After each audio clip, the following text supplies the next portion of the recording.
नमस्ते मित्रों, I am Harish Patel from Vijayanagar High School, Naranpura.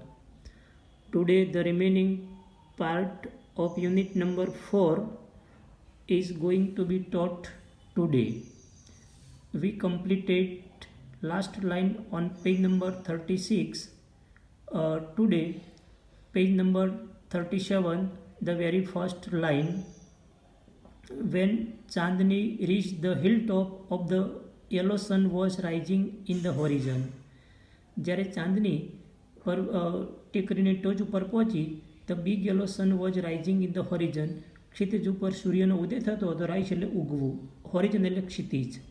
She was overflowing with joy. તે આનંદથી ઉભરાતી હતી. ઓવરફ્લો એટલે ઉભરાવું, ખૂબ જ વધારે આનંદ. Overflowing with joy and wonder, તેને આશ્ચર્ય પણ થતું હતું. The green grass under her feet became golden yellow. તેના પગ નીચે જે ગ્રીન ગ્રાસ હતું, હરિયાળું ઘાસ હતું, હર ફીટ, ફૂટનું બહુવચન છે ફીટ, બીકેમ ગોલ્ડન યલો, એકદમ સોનેરી બની ગયું હોય એવું તેને લાગ્યું. ગોલ્ડન યલો એટલે સોનેરી કલરનું. The wind sang an endless song of welcome. જાણે કે પવન તેને આવકારતો હોય. વિન્ડ એટલે પવન, એન્ડલેસ એટલે અનંત, અને વેલકમ એટલે આવકાર. જાણે કે પવન તેને આવકાર આપતો હોય એવું અનંત ગીત ગાતો હોય એવું તેને અનુભવ્યું. The wind sang an endless song of welcome. Chandni felt as if she were meeting her mother after years of separation. Separation એટલે જુદાઈ. ઘણા બધા વર્ષોની જુદાઈ પછી ચાંદની જાણે કે તેની મધરને મળતી હોય એવું તેને લાગ્યું. Chandni felt as if she were meeting her mother after years of separation. How different all this was from Abu Khan's prison house. Abu ખાનનું જે ઘર હતું તેને પ્રિઝન એટલે જેલ જેવું લાગતું હતું, કેદ જેવું લાગતું હતું. એનાથી કેટલું બધું જુદું હતું.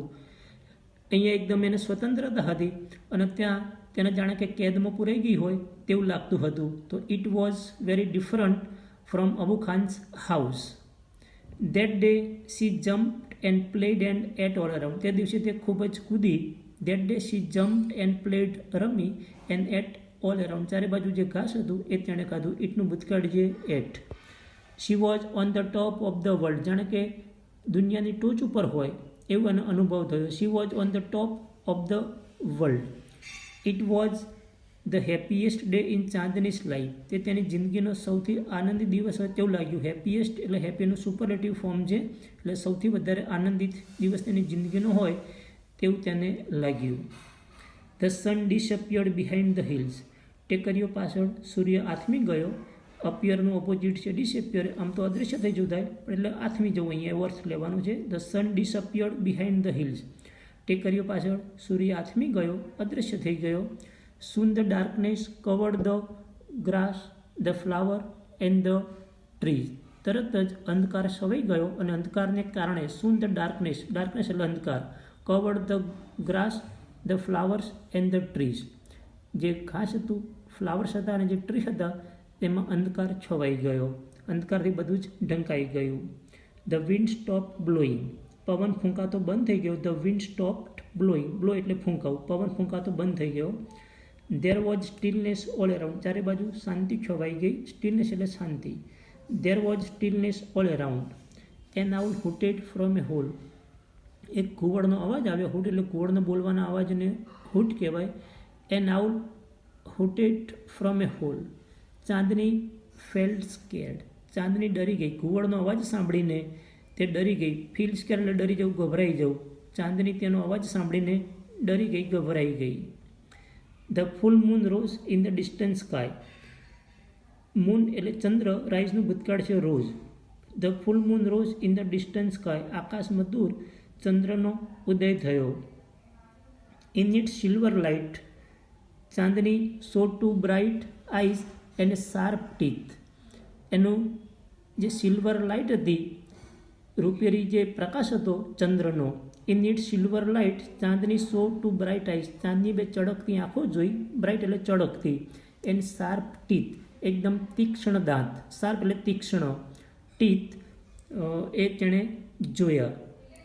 ચાંદનીએ ચંદ્રના પ્રકાશમાં બે ચળકતી આંખો અને શાર્પ એટલે તીક્ષ્ણ ટીથ જોયા. મૂવિંગ સ્લોલી ટુવર્ડ્સ હર, ધીમે ધીમે તેની તરફ આવતો હોય એવું તેણે જોયું. મૂવિંગ સ્લોલી, ધીમે ધીમે તેની તરફ આવતા હોય એવું તેણે જોયું.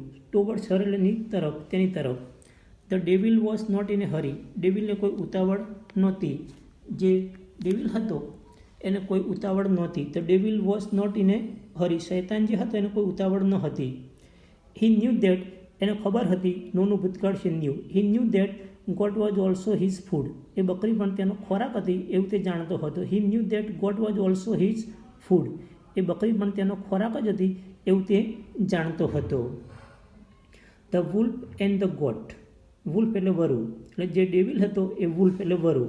The wolf and the goat stuck their heads, તેના માથા ભીડાવ્યા. The wolf and the goat struck their heads with each other, each other એટલે એકબીજાની સાથે તેના માથા ભરાવ્યા. He was big and ferocious, તે મોટો અને વિકરાળ, ફેરોશિયસ એટલે વિકરાળ. જે ડેવિલ હતો wolf, the wolf was big and ferocious, whereas જ્યારે she was small but not weak, બકરી ખૂબ નાની હતી પણ તે નિર્બળ નહોતી. નોટ વીક એટલે નિર્બળ ન હોવું. ખૂબ નાની હતી બકરી પણ તે હિંમત નહોતી હારતી, એ નબળી નહોતી. Chandni stood firm on her legs, Chandni પોતાના પગ ઉપર મક્કમ રીતે ઊભેલી હતી. ફર્મ એટલે મક્કમ. ચાંદની સ્ટૂડ, સ્ટેન્ડનું ભૂતકાળ છે stood firm on her legs. Head slightly bent, તેનું મસ્તક થોડું ઝૂકેલું હતું. હેડ સ્લાઇટલી બેન્ટ, બેન્ડનું ભૂતકાળ છે બેન્ડ એટલે થોડું નીચું નમાવેલું હોવું. હેડ એટલે માથું ને સ્લાઇડ એટલે થોડુંક ધીમેથી. તેનું જે મસ્તક હતું એ થોડુંક ધીમેથી તેને નીચે નમાવેલું હતું. એન્ડ હર સ્ટ્રોંગ હોર્ન્સ, તેના જે મજબૂત શિંગડા હતા. And her strong horns aimed at the devil, તેણે જે ડેવિલ હતું વુલ્ફ તેની તરફ તાકેલા હતા. એમ એટલે તાકેલું હોવું. તેના જે શિંગડા હતા તેણે વરુ તરફ તાકેલા હતા. She looked like a brave soldier, જાણે કે બહાદુર સૈનિક હોય એવી લાગતી હતી. She looked like a brave soldier ready to fight a cruel enemy, તે તેની સામે લડવા માટે તૈયાર હતી. ફાઇટ એટલે લડવું, અને ક્રુઅલ એનિમી એનો જે દુશ્મન હતો એટલે જે વરુ હતું ક્રુઅલ ઘાતકી, એની સામે લડવા માટે તૈયાર હતી. ધ ફાઇટ બિગેન, લડાઈની શરૂઆત થઈ. The fight began. It went on through the night, આખી રાત લડાઈ ચાલે. ગો ઓનનું ભૂતકાળ છે went on. It went on through the night, આખી રાત લડાઈ ચાલુ રહી. The moon began to grow pale, ધીમે ધીમે ચંદ્રનો પ્રકાશ ઓછો થવા લાગ્યો. The moon began to grow pale and suddenly hid behind the clouds, અને ચંદ્ર પણ વાદળ પાછળ સંતાઈ ગયો એટલે જાણે કે રાત પૂરી થઈ ગઈ અને દિવસની શરૂઆત થઈ. The stars also began to disappear one by one, ધીમે ધીમે તારાઓ હતા એ પણ એક પછી એક અદૃશ્ય થવા લાગ્યા. The stars also began to disappear one by one, ધીમે ધીમે તારાઓ પણ આકાશમાંથી અદૃશ્ય થવા લાગ્યા. અ ફેન્ટ લાઇટ અપિયર્ડ, એકદમ ઝાંખો પ્રકાશ દેખાયો. અ ફેન્ટ, ફેન્ટ એટલે ઝાંખો, આછો. A faint light appeared in the east, પૂર્વ તરફ એકદમ ઝાંખો પ્રકાશ દેખાયો. The first ray of the sun saw Chandni lying on the ground, સૂર્યના જે પહેલા કિરણ હોય તેણે જોયું કે ચાંદની જમીન ઉપર પડેલી હતી. Chandni laying on the ground, laying એટલે પડેલું હોવું. સૂર્યના પહેલા કિરણે જોયું કે ચાંદની જમીન ઉપર પડેલી હતી. She was completely stop in blood, તે લોહીથી લથપથ થઈ ગઈ હતી. શી વોઝ કમ્પ્લીટલી એટલે સંપૂર્ણપણે, સોક્ડ ઇન બ્લડ એટલે લોહીથી લથપથ થઈ ગઈ હતી. The wolf tired and sleepy, જે વરુ હતું એ પણ થાકેલું હતું અને જાણે કે ઊંઘ આવ્યો. સ્લીપી એટલે ઊંઘમાં હોય, ઊંઘ આવતી હોય તેવું. વોઝ ગેટિંગ રેડી ટુ ડેવર હર, તેનો શિકાર જે હતો એ શિકાર ખાવાની તૈયારીમાં હતો. વોઝ ગેટિંગ રેડી ટુ ડેવર હર એટલે શિકાર હોય એને ખાઈ જવું. ડેવર એટલે તૂટી પડવું શિકાર ઉપર. A flock of birds sitting on trees was debating the result of the fight, એ સમયે અ ફ્લોક ઓફ બર્ડ્સ એટલે પક્ષીઓનો જે સમૂહ એને ફ્લોક કહેવાય. અ flock of birds sitting on the tree, વૃક્ષો પર બેઠેલો પક્ષીઓનો જે સમૂહ હતો વોઝ ડિબેટિંગ, એ બધા ચર્ચા કરતા હતા. The result of the fight, જે લડાઈ હતી વુલ્ફ અને બકરી વચ્ચેની, એનું જે પરિણામ હતું એ પરિણામની ચર્ચા કરતા હતા. So who is the winner asked a small one, એક નાનકડા પક્ષીએ પૂછ્યું કે કોણ વિનર છે, વિજેતા કોણ બન્યું. So who is the winner asked a small one. The wolf of course, most of others declared, બાકીના બધા પક્ષીઓ કીધું કે ચોક્કસપણે જે વુલ્ફ હતો એ જ વિજેતા બન્યો હતો. The wolf of course most of others declared together. No, said a wise old bird. પણ એક જે પક્ષી હતું, વાઇસ એટલે સાણું, હોશિયાર, ઓલ્ડ બર્ડ એને કહ્યું કે ના, વુલ્ફ વિજેતા નથી. No said a wise old bird. Chandni is the winner. Chandni વિજેતા છે. Chandni is the winner. I have never seen such a brave freedom fighter. મેં આવું ક્યારેય ફ્રીડમ ફાઇટર જોઈ જ નથી. એણે જે લડાઈથી એનો સામનો કર્યો એટલા માટે ચાંદની જ ખરેખર વિનર કહેવાય. એ ભલે મૃત્યુ પામી પણ જે હિંમતથી લડી જે વુલ્ફ સામે એટલા માટે ચાંદની જ વિનર કહેવાય. આઈ have never seen such a brave. Brave એટલે બહાદુર, ફ્રીડમ ફાઇટર એટલે આઝાદીનો લડવૈયો જે હોય ફાઇટર, એવું કે મારે ક્યારેય જોયું નથી. એટલે according to wise old bird, Chandni was the winner.